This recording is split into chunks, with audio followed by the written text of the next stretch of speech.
அன்பான கடகராசி நேயர்களே, வாடிய பயிரை கண்டபோதெல்லாம் வாடினேன் அப்படின்னு சொல்லுவாங்க இல்லையா? அது மாதிரி யாராவது துன்பத்தில் இருக்காங்க, கஷ்டத்தில் இருக்காங்க அப்படின்னா அவங்கள பார்த்து உடனடியாக இறக்கப்படுறது நீங்களாக தான் இருப்பீங்க. அமைதியான சுபாவம் கொண்டவங்க, உணர்ச்சி வசப்படக்கூடிய தன்மை கொண்டவங்க, மற்றவங்களுக்கு உதவி செய்யணும் அப்படிங்கிறது உங்களுக்கு ஒரு பொழுதுபோக்காகவே இருக்கும். கடகராசியினுடைய அதிபதி சந்திரன்கிறதுனால தாய்மை குணம் எல்லாமே கலந்து இருக்கும். இவங்க நண்டு ராசி அப்படிங்கிறதுனால இவங்களிடத்துல பாதுகாப்பு உணர்ச்சியும் அதிகமாக இருக்கும். பிடிவாதம் தான் இவங்களுடைய அடையாளம். ஆனாலும் அது ஒரு நாளும் முட்டாள்தனமாக இருக்காது. எந்த ஒரு வேலையை எடுத்தாலும் அதை தான் செஞ்சு முடிக்கணும் அப்படிங்கிற ஆர்வம் கொண்டவங்க. வெளியில் எவ்வளவுதான் அவங்க அமைதியாக இருந்தாலும் அவங்க மனசு ரொம்பவே ஆழமானது. யாரை பாசமாக நினைக்கிறாங்களோ அவங்களுக்காக எதையும் செய்யக்கூடிய தியாகிகள் அப்படின்னு நம்ம சொல்லலாம். இவங்க எந்த துறையில் இருந்தாலும் கடகராசிக்காரங்க தங்களுடைய ஆளுமையால் முன்னேறி நிற்பாங்க. இவங்களை பற்றி யாராவது தப்பாக எதையாவது சொல்லிட்டாங்கன்னா இவங்க மனசு தாங்காது.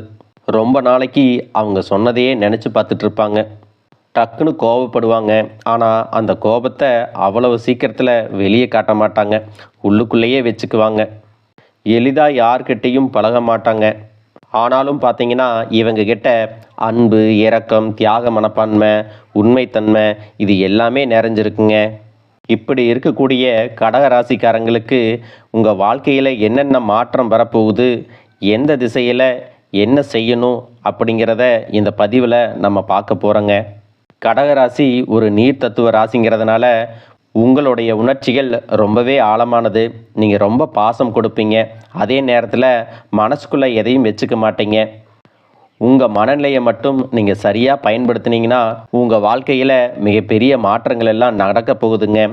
குரு பகவானை பார்த்தீங்கன்னா 11வது வீட்டில் இருக்கிறதுனால லாபங்களும் புதிய தொடர்புகளும் உங்களுக்கு ஏற்படும்.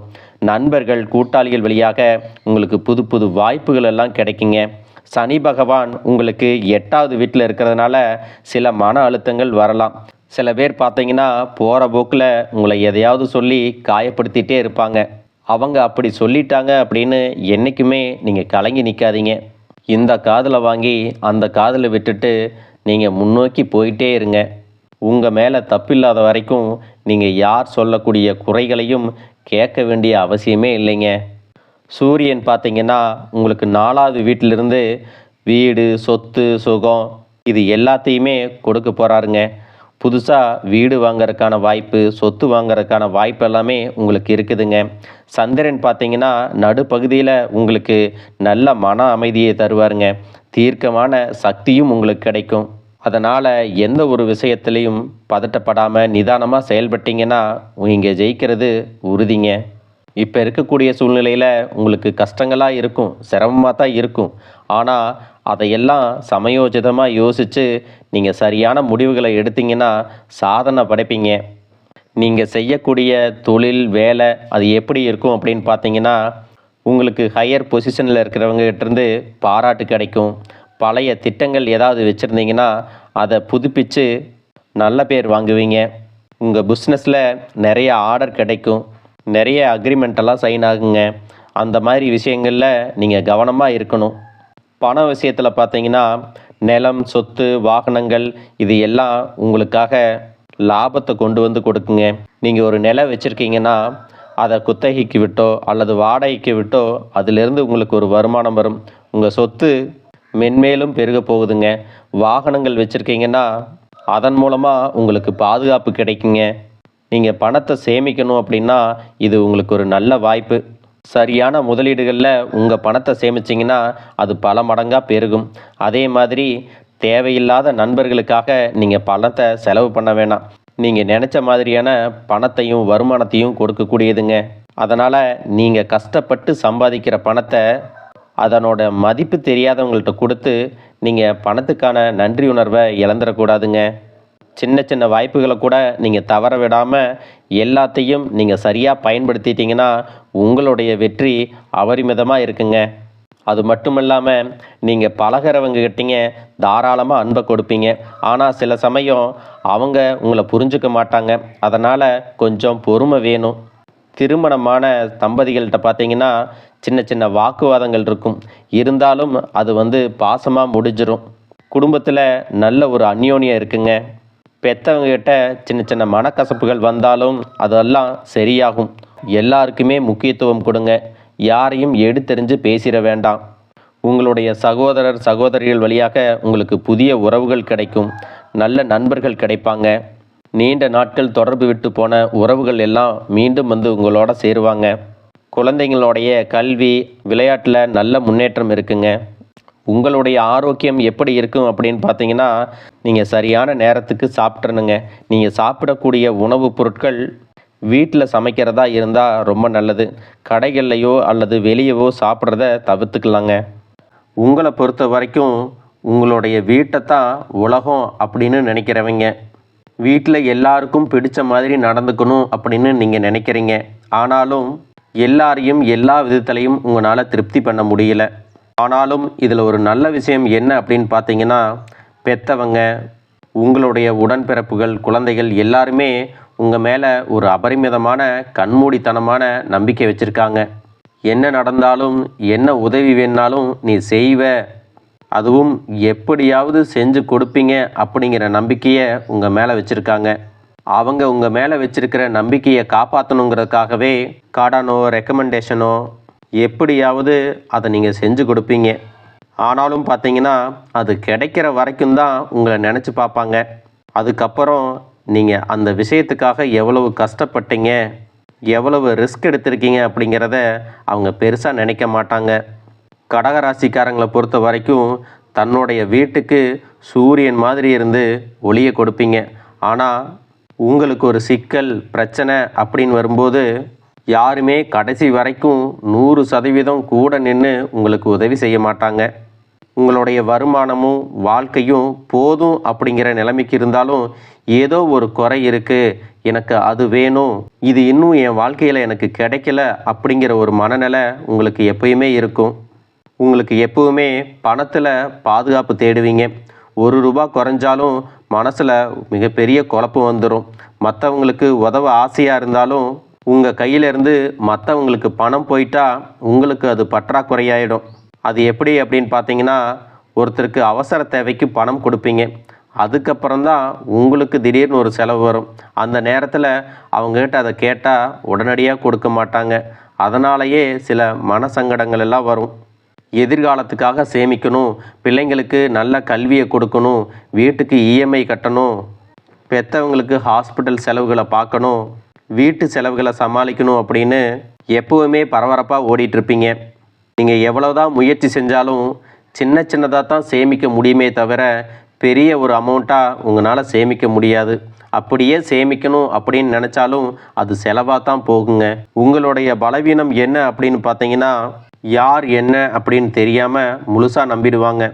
இவங்கனால என்றைக்குமே இவங்களுக்கு கஷ்டங்கள் வராது. இவங்களை சுற்றி இருக்கிறவங்கனால தான் இவங்களுக்கு டிப்ரெஷன், தேவையில்லாத பிரச்சனை, தொல்லைகள், சண்டை சச்சரவு இது எல்லாம் வரும். எல்லா நேரத்துலையும் நீங்கள் சரியாக சமாளித்து வந்தாலும் ஒரு அளவை மீறி போகும்போது உங்களுக்குன்னே ஒரு கோபம் வரும். அப்போ நீங்களாக சொல்லுவீங்க, நான் எல்லாருக்காகவும் இருக்கிறேன், ஆனால் எனக்காக யாராவது இருக்கீங்களா, என்னோட சூழ்நிலையை யாராவது யோசித்து பார்த்தீங்களா அப்படின்னு வாய் விட்டு கேட்பீங்க.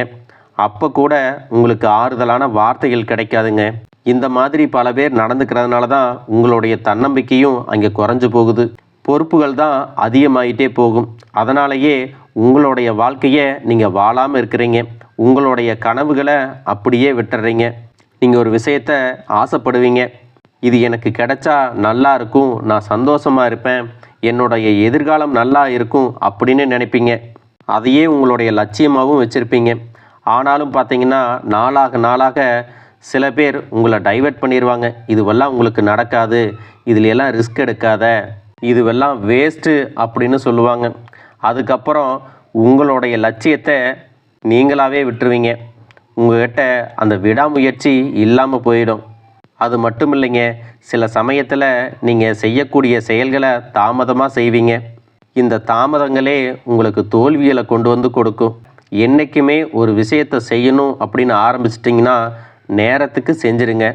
உங்களுடைய வாழ்க்கையில் இந்த நேர தாமதம், சோம்பேறித்தனம் இதுவெல்லாம் தான் மிகப்பெரிய பலவீனமாக இருக்குது அப்படிங்கிறதையும் நீங்கள் புரிஞ்சுக்கணும். அது மட்டும் இல்லாமல் குடும்பத்தில் யார் கூடயும் நீங்கள் கம்பேர் பண்ணாதீங்க. பக்கத்து வீட்டில் இந்த மாதிரி இருக்காங்க, உங்களுடைய நண்பர்கள் வசதியாக இருக்காங்க, அவங்கக்கிட்ட அவ்வளவு சொத்து இருக்குது, அவங்க புதுசாக வீடு வாங்குறாங்க, இடம் வாங்குறாங்க, சேமிக்கிறாங்க அப்படின்னு என்றைக்குமே கம்பேர் பண்ணாதீங்க. உங்களை சுற்றி இருக்கிறவங்கக்கிட்ட எல்லாம் இருந்தும் நிம்மதி இருக்காது, ஆரோக்கியம் இருக்காது.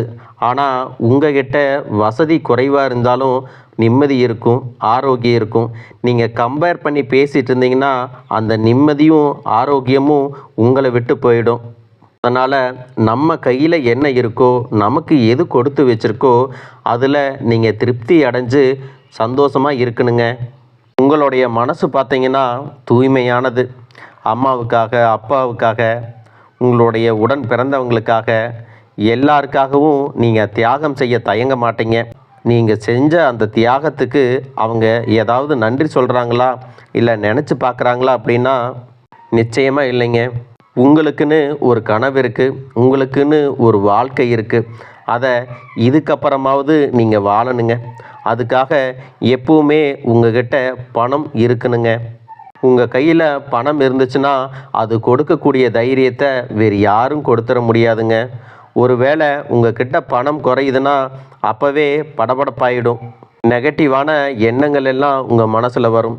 அதனால் கடன் வாங்கியாவது உங்கள் கையில் கொஞ்சம் பணத்தை சேமிப்பு வச்சுக்குங்க. எப்போதும் அமைதியாக இருக்கக்கூடிய நீங்கள் யார்கிட்டையாவது மனசு விட்டு பேசணும் அப்படின்னு நினைப்பீங்க. அதனாலேயே உங்களுக்கு யாராவது ஆறுதல் சொல்கிறாங்க, பாசிட்டிவாக பேசுகிறாங்க அப்படின்னா அவங்கள கண்ணை மூடிட்டு நம்பிடுவீங்க. ஒரு இடத்துல உங்களுக்கு பாசிட்டிவான விஷயங்களை சொல்லிவிட்டு இன்னொரு இடத்துல உங்களுக்கு அவங்க கெடுதல் நினச்சா கூட அவங்கள நீங்கள் தப்பாக நினைக்க மாட்டீங்க. அந்த அளவுக்கு கண்மூடித்தனமான ஒரு நம்பிக்கையை நீங்கள் மற்றவங்க மேலே வச்சுருப்பீங்க. இது வரைக்கும் நீங்கள் விரும்பினவங்க உங்களை கஷ்டப்படுத்தியிருப்பாங்க, வலியை கொடுத்துருப்பாங்க. அத்தனை வலியையும் வேதனையும் அனுபவிச்சுட்டு நீங்கள் அமைதியாக தான் இருந்திருக்கிறீங்க. இனிமேலாவது உங்களுடைய உணர்ச்சிகளை நீங்கள் வெளிப்படுத்துங்க. நீங்கள் இப்படி பேசாதீங்க, இப்படி என்னை காயப்படுத்தாதீங்க, எனக்கு கஷ்டமாக இருக்குது அப்படின்னு வார்த்தைகளால் நீங்கள் வெளியே சொல்லணும். ஏன்னா நீங்கள் சொன்னாதான் மீண்டும் அந்த செயலை அவங்க செய்ய மாட்டாங்க. நீங்கள் அமைதியாகவே இருந்துட்டீங்கன்னா உங்களுடைய வாழ்க்கை முழுவதும் இந்த கஷ்டங்கள் உங்களை தொடர்ந்து வந்துட்டு தான் இருக்கும். அதனால் நீங்கள் வாய் விட்டு பேசணுங்க.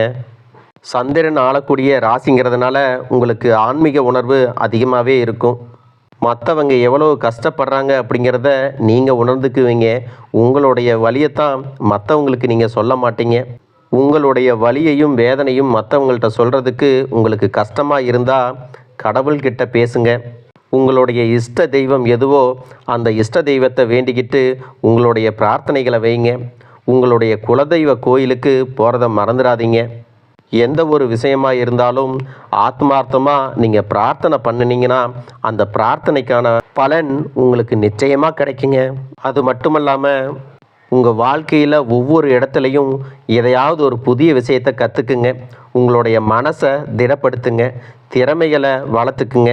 உங்களுடைய மதிப்பு தெரியாத ஒரு இடத்துல தயவு செய்து இன்னமும் நிற்காதீங்க. மற்றவங்க நல்லவங்களாகவே இருந்தாலும் உங்களுக்கு பிடிச்சவங்களாகவும் இருந்தாலும் அவங்களுடைய சுயநலத்துக்காக இன்னமும் நீங்கள் பலியாயிடாதீங்க. உங்களுடைய சந்தோஷத்தை நினச்சி பாருங்கள், உங்களுடைய வாழ்க்கையை நினச்சி பாருங்கள். இது வரைக்கும் நிறைவேறாத எத்தனையோ ஆசைகள் உங்களுடைய மனசில் புதஞ்சு கிடக்கு. சின்ன சின்ன ஆசைகளாக இருந்தாலும் உங்களால் எதையெல்லாம் நிறைவேற்ற முடியுமோ அதையெல்லாம் நிறைவேற்றுங்க. உங்களுக்கு பிடிச்ச ஆடைகள் வேணுமா வாங்கி போடுங்க. பிடிச்ச உணவு சாப்பிடணுமா நல்லா சாப்பிடுங்க. சினிமாவுக்கு போகணுமா போயிட்டு வாங்க. டூருக்கு போகணுமா போயிட்டு வாங்க. குழந்தைங்களோடவும் குடும்பத்தோடவும் ரொம்ப நேரம் டைம் ஸ்பெண்ட் பண்ண முடியல, வேலை வேலை அப்படின்னு ஓடிட்டே இருக்கிறீங்களா, தயவு செஞ்சு ஒரு 2 நாள் லீவு போடுங்க. குடும்பத்தோட கொஞ்ச நேரம் மனம் விட்டு பேசுங்க. உங்களுக்கும் அவங்களுக்கும் இருக்கக்கூடிய கேப் என்னன்னா நீங்கள் மனம் விட்டு பேசாமல் இருக்கிறது தாங்க. உங்களுக்கு அவங்க எவ்வளவு முக்கியம், அவங்களுக்கு நீங்கள் எவ்வளவு முக்கியம் அப்படிங்கிறத உணர வைக்கணுங்க. வாயில் சொன்னால் யாரும் உணர்ந்துக்க மாட்டாங்க. இன்னையிலிருந்து ஒரு முடிவு பண்ணுங்க. ஒரு புது மனுஷனா உங்கள் வீட்டுக்கு நீங்களே வாங்க. இது வரைக்கும் இருந்த வாழ்க்கையெல்லாம் போதும். இதுக்கப்புறமாவது நான் சின்ன சின்ன விஷயங்களை மாற்றுறேன், என்னால் முடிஞ்ச வரைக்கும் மாற்றிக்கிறேன், எனக்காக நான் வாழ்கிறேன் அப்படிங்கிற ஒரு உறுதியை நீங்கள் எடுத்துக்கணும். வாழ வேண்டிய வயசில் வாழ்ந்துடணுங்க. அனுபவிக்க வேண்டிய வயசில் எல்லாத்தையும் அனுபவிக்கணும். அதை விட்டுட்டு யாருக்காகவோ எதையோ தேடி நீங்கள் ஓடிக்கிட்டே இருந்தீங்கன்னா கொஞ்ச காலத்துக்கு அப்புறம் யாரும் எதுக்காகவும் உங்களை நினச்சி கூட பார்க்க மாட்டாங்க. இப்போ எப்படி பாதுகாப்பு இல்லாமல் தனியாக ஓடிட்டுருக்கீங்களோ அப்பையும் நீங்கள் தனியாக தான் இருக்கிற மாதிரியான சூழ்நிலைகள் அமையுங்க. இத்தனை வருஷமும் எத்தனையோ விஷயங்களை உங்கள் குடும்பத்துக்காக, உங்கள் நண்பர்களுக்காக, சுற்றி இருக்கிறவங்களுக்காக நீங்கள் செஞ்சிட்டீங்க.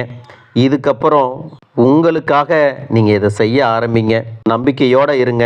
உங்கள் வாழ்க்கையே மாறப்போகுது. உங்களுடைய பாசம், உங்களுடைய நம்பிக்கை, உங்களுடைய உழைப்பு இதுவெல்லாம் சேர்ந்து இது வரைக்கும் உங்கள் மனசில் இருக்கக்கூடிய காயங்களை எல்லாம் ஆற்றிருங்க. உங்கள் வாழ்க்கை திடீர்னு பெரிய பெரிய மாற்றங்களை சந்திக்கலைனாலும் மெதுவாக மாறும், ஆனால் உறுதியாக மாறும் அப்படிங்கிற நம்பிக்கையோடு தொடங்குங்க. இந்த பிரபஞ்சம் உங்களுக்காகவே பல விஷயங்களை செய்கிறதுக்கு காத்திருக்கு. நல்ல வாய்ப்புகளும் சில சோதனைகளும் கலந்த மாதமாக இது உங்களுக்கு இருக்க போகுது. பொறுமையோட நம்பிக்கையோட காத்திருங்க. எல்லாம் மாறுங்க.